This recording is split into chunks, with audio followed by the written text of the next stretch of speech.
to 2021. It's Grandma Roseanne, and this is the first video of the new year.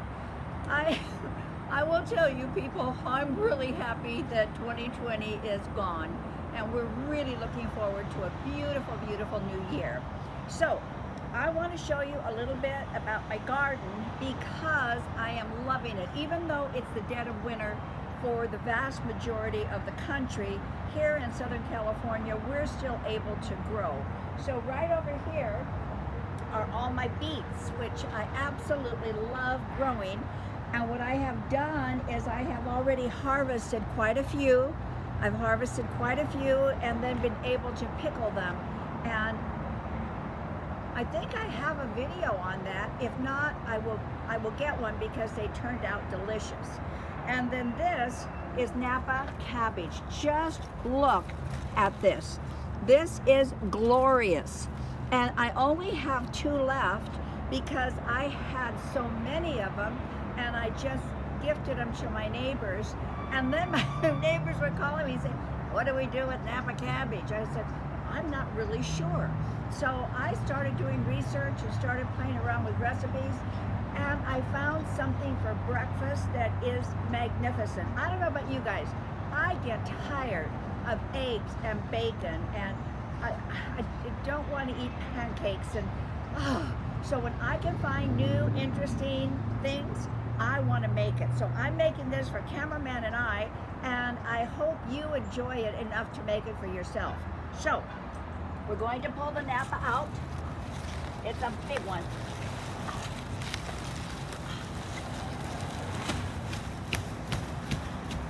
Look at that, isn't that glorious? Oh. And I'm gonna cut the root off here so that I don't have quite as much mess when I get in the house. There. Okay. Now, we're taking our harvest inside. So come with me. All right, well, we harvested, we're in the kitchen, and what I'm going to do is I'm going to get rid of these outer leaves simply because they're tough. Now, don't worry, I'm not gonna throw them away. I'm going to do some kimchi with it. I'm going to do some, I don't know, some other interesting things, but if they turn out really good, I'll give you the recipe. So I wanna get down to where we have the sweeter part of the Napa. Just getting rid of all of these. I'll tell you guys, my harvest was huge. This actually was one of the smaller cabbages that grew. So, you know, when there's just 2 of us here, we really need to be a little bit careful as to what we're going to plant, except that I love giving it to my neighbors. So we all win, we all win. All right, now we're going to go through here and I'm going to start getting the really beautiful leaves here. Just gorgeous. We gotta wash them off good. And I'm going to get probably about 6 of them. I'm looking for about 8 ounces.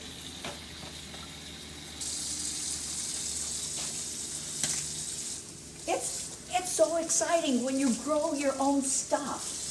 I love it. And trust me, I have had so many disappointments. Like I started all of the broccoli, Brussels sprouts, and cabbage, and something else. And I planted them. They were all doing fantastic. And in 2 days, critters came and ate everything. I had like one little stem sticking up. So sad. But that's part of it. So you kind of deal with that as you go along. You gotta wash these pretty good, you guys, because they do get some dirt in them. Okay, that's 8 ounces right there.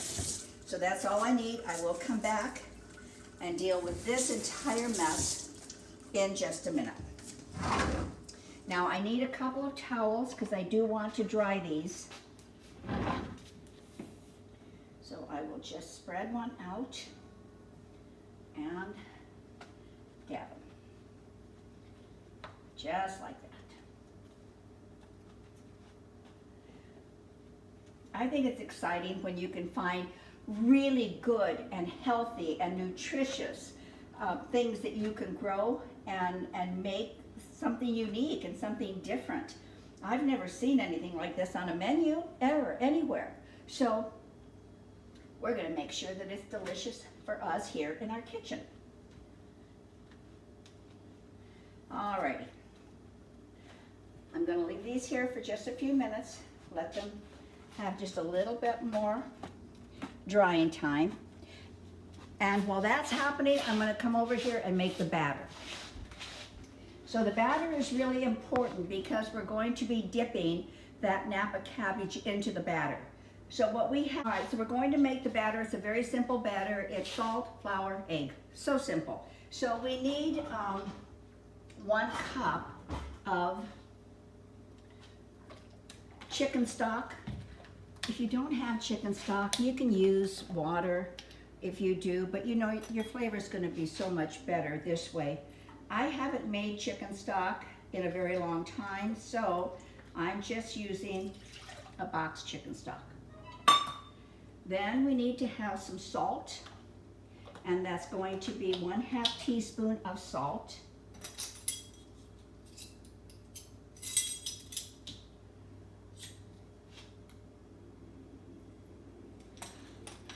Two-thirds cup of flour.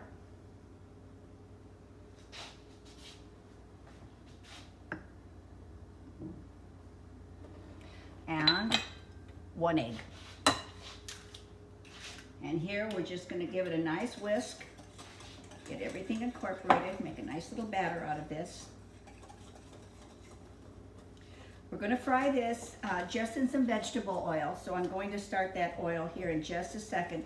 I'm just letting the cabbage dry just a little bit more. Want to get most of the lumps out. You don't want to be biting into chunks of flour.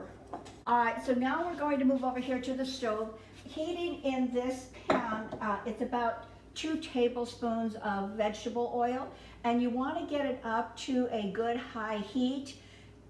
Typically, that is at about 350 degrees. Now, you can kind of watch it, and when it kind of starts to show waves in the oil, you're just about right to be there.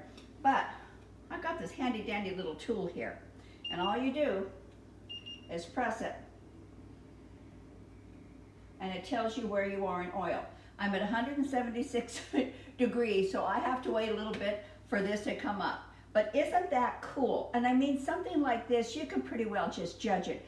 But like if you're making things with chocolate or caramel, oh my goodness, if you go 2 degrees above or 2 degrees below, you have got a mess on your hands. So things like this are they necessary? No. But the accuracy is really pretty good. So if you want to know the temperature of anything, except you can't do that, doesn't do that. And what I did is I'm waiting for the oil to come up. I waited, I got the 8 ounces off my scale here. Now, if you don't have one of these and you really want to start learning to do some cooking, you guys, they're only like $15 on Amazon. They are so inexpensive. But I thought when I was going to get it, probably never going to use it.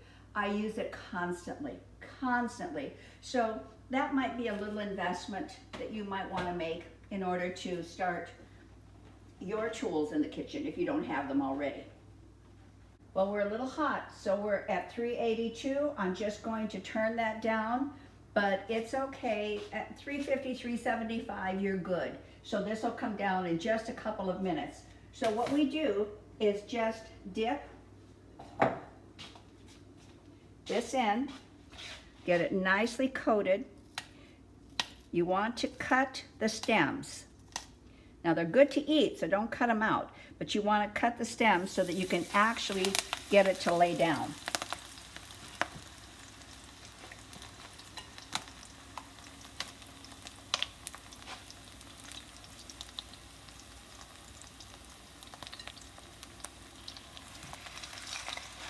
There.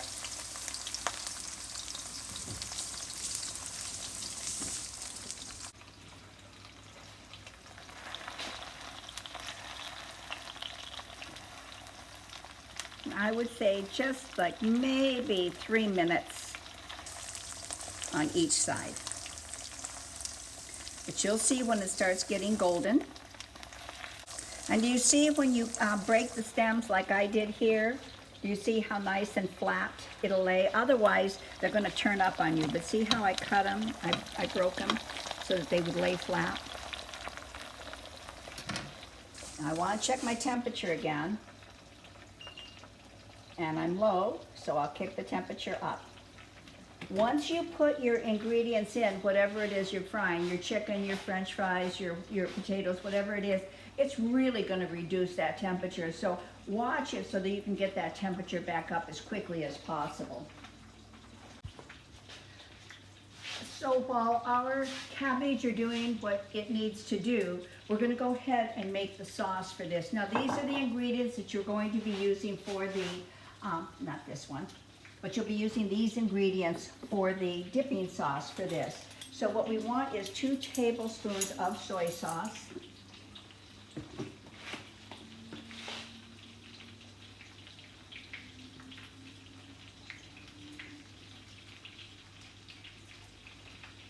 One tablespoon of vinegar. It calls for white wine vinegar.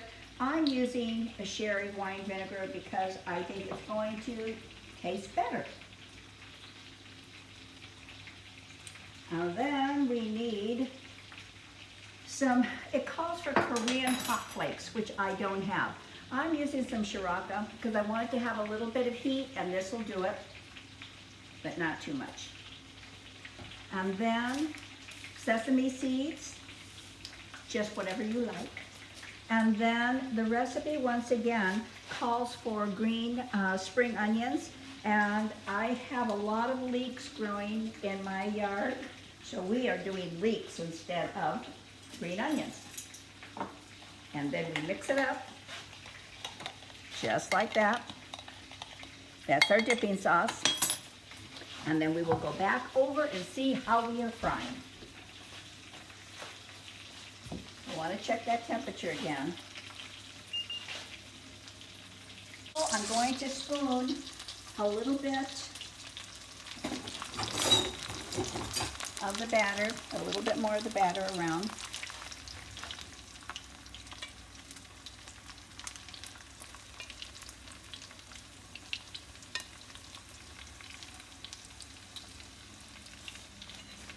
So while this was cooking, to take that just, I don't know, what, 15 seconds and make that dipping sauce, so good, so easy.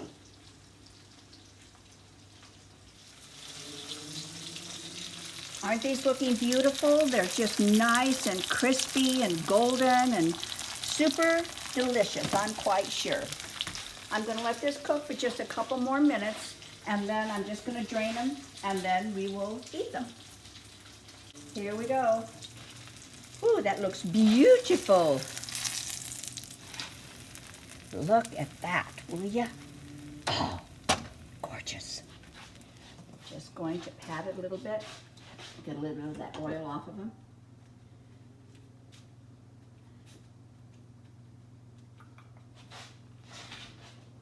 It smells heavenly. But I like the smell of oil that's cooking.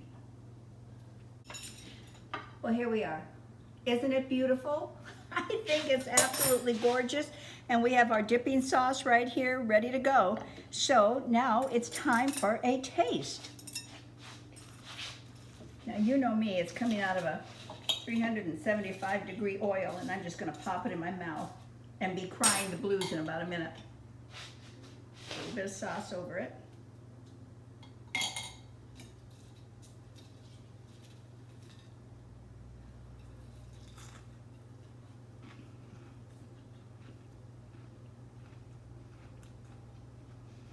That is super good.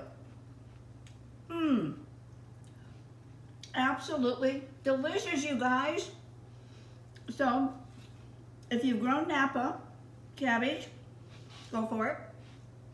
If you're going to go to a store, buy one, because this is going to be worth having. So anyway, cameraman and I are going to enjoy this. This is our breakfast this morning. So thank you for coming. Be sure to subscribe. hit the little subscribe button, you guys. Give it a thumbs up if you had fun with me today, and come back, because we're going to do so much more in 2021, and we're going to have fun cooking together. Okay? Thank you. Bye.